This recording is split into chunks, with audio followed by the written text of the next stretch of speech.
గౌరవనీయ ఎంపీ గారు శ్రీమతి దగ్గుపాటి పురంధేశ్వరి గారు.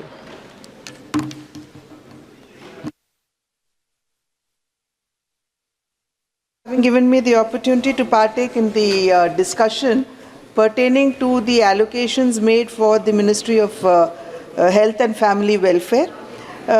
Sir, initially I would like to congratulate Srimati Nirmala Sitharamanji for having presented her 7th consecutive budget in the House, and also I would like to congratulate Sri Nadda ji, who has very ingenuously made the allocations for the various departments in his own ministry, keeping in mind the challenges that the country is facing today pertaining to the health sector.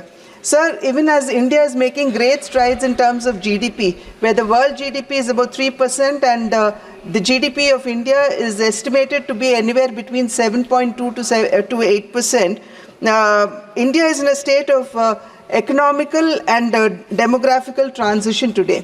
And keeping this in mind, I think when it comes to the health sector, there is a lot more space for us to actually maneuver and to move around.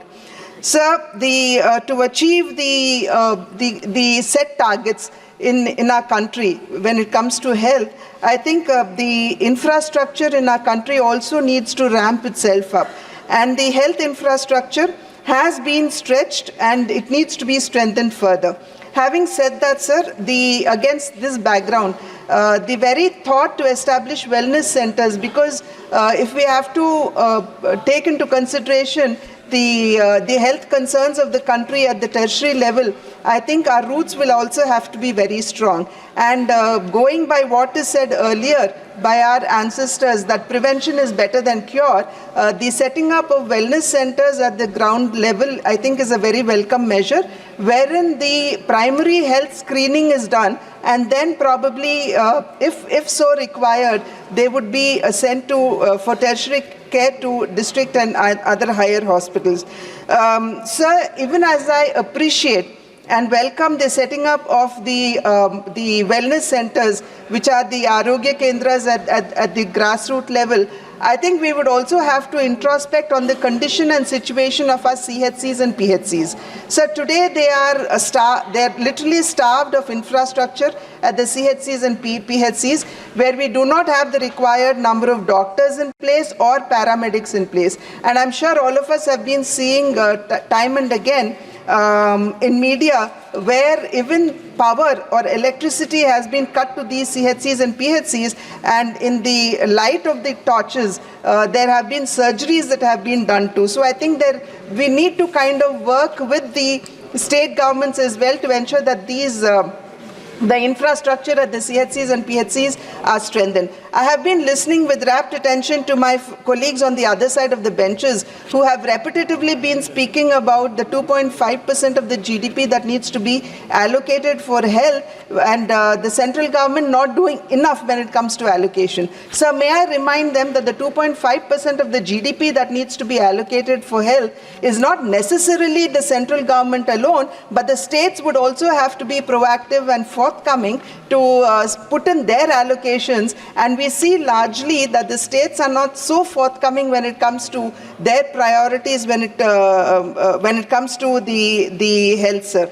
And sir, I have also been listening to my friends on the other side when they're repetitively talking about out-of-pocket expenditure, which is large in our country.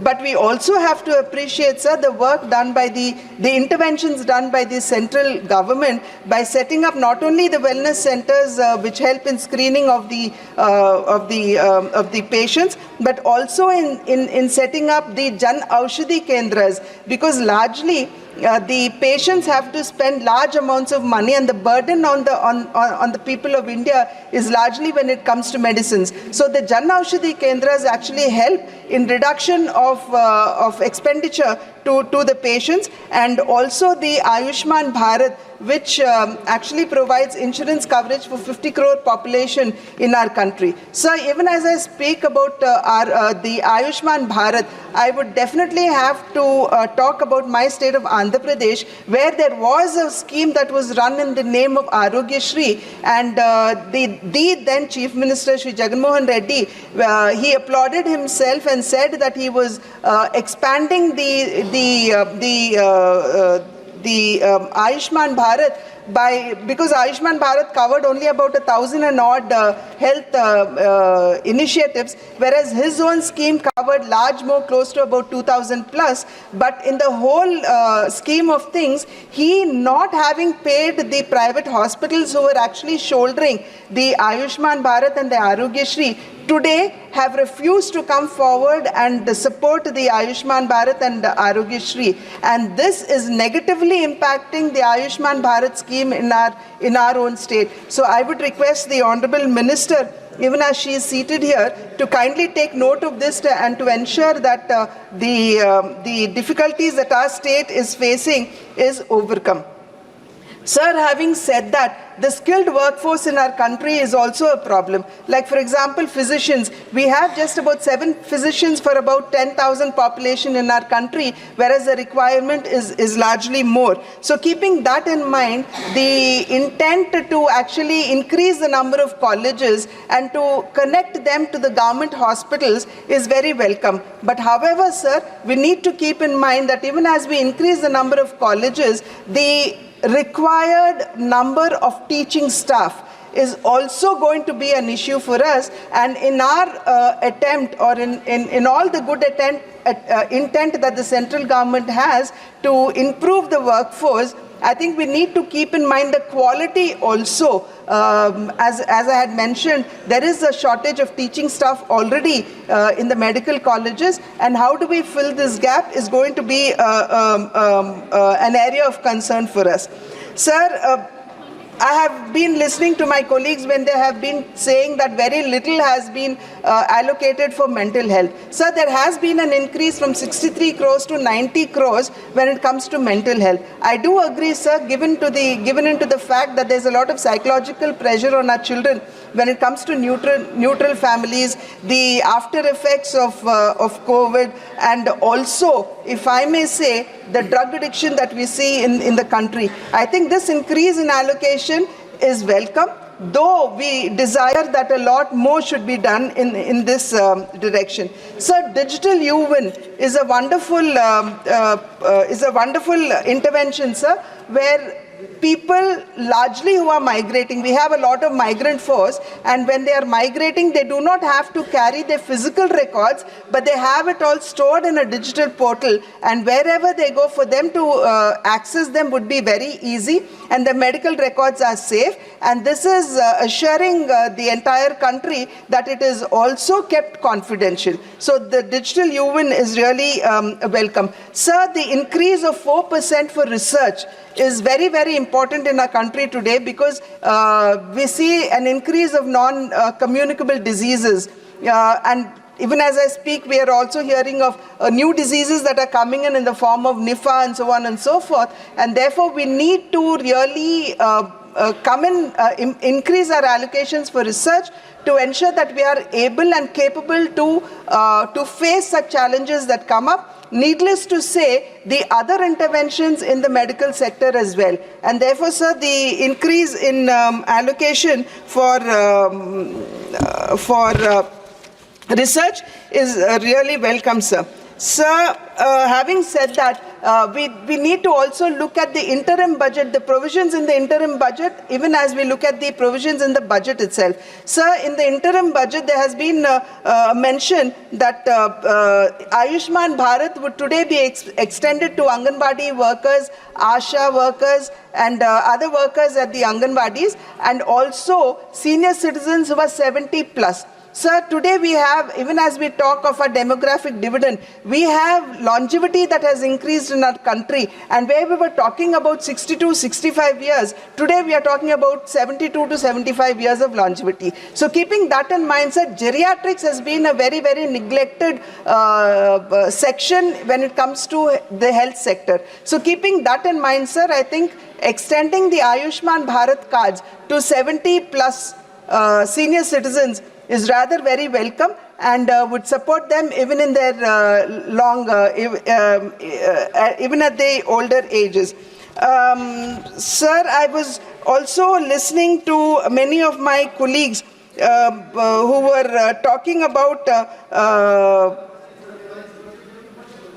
setting up of tertiary hospitals like AIIMS, where the number of AIIMS have increased, but the speed at which the construction should happen has not been happening. Sir, but we need to also keep in mind that state governments, as their share, would have to provide the infrastructure, wherein largely when it comes to our own AIIMS in Mangalagiri in Andhra Pradesh, there had been an inordinate delay in construction of AIIMS because the state government would not remove the high tension wires from this site or remove the electrical things that were existing there. So there was an inordinate delay. Besides that, 10 crores of rupees was all that we were looking for from the state government to provide drinking water and water facility to AIIMS. But even that was denied for a long time, which actually delayed the construction of AIIMS. Therefore, state governments, sir, would have to be very forthcoming when the central government is all willing to go out and do everything to improve the health infrastructure in our country. I think even the state governments would have to come forward, sir. Sir, as I was talking about the digital mission, the ABDM, sir, which was launched in 2021 as part of I Ycp digital mission, we need to keep in mind that the health records, sir, have been today are 39.77 crores that have been linked with Aadhaar cards. When you link them with Aadhaar cards, sir, as I had spoken about UWIN, it makes it very, very easy for them when they travel with their Aadhaar cards to access their records which are digitally saved, sir. And sir, the Jan Aushadhi Kendras, as I had mentioned earlier, the Jan Aushadhi Kendras today, they provide medicines at a much cheaper rate, almost 50 to 90% cheaper than what they are available, or lesser in rate as to what they are available in the markets. And just recently, the 10,000 Jan Aushadhi Kendra was actually inaugurated, sir, at AIIMS in Devgarh last year. Sir, even as I speak of Jan Aushadhi Kendras... Kindly conclude, madam. Yes, sir. Even as I talk about Jan Aushadhi Kendras, we also need to keep in mind the fact that today India is called the pharmacy of the world. And we not only are producing our own medicines, but are in a situation where we are able to supply to the entire world. But sir, I think I would like to draw the attention of the minister to the fact that we need to invest in API manufacturing. We are solely dependent today on China, sir, and once we are successful in manufacturing our own APIs, I think medicines would be much more available. Sir, coming to the last point, the cancer that many of us are quite concerned about. Sir, Global Observatory had said that India stands third after China and USA when it comes to the incidences of cancer in our country. Therefore, the three medications which the BCD or basic customs duty has been reduced on is a welcome measure which will actually make cancer treatment available to people who are in deeply need of it. And also the X-ray tubes and the flat screens, the BCD being reduced on it, would actually make medical care and attention easily accessible to people who actually need it, sir.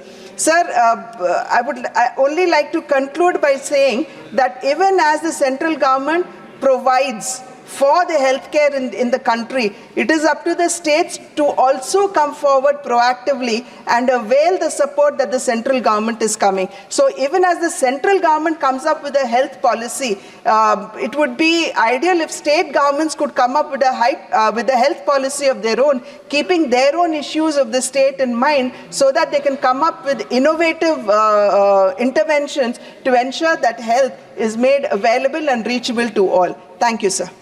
Thank you, ma'am.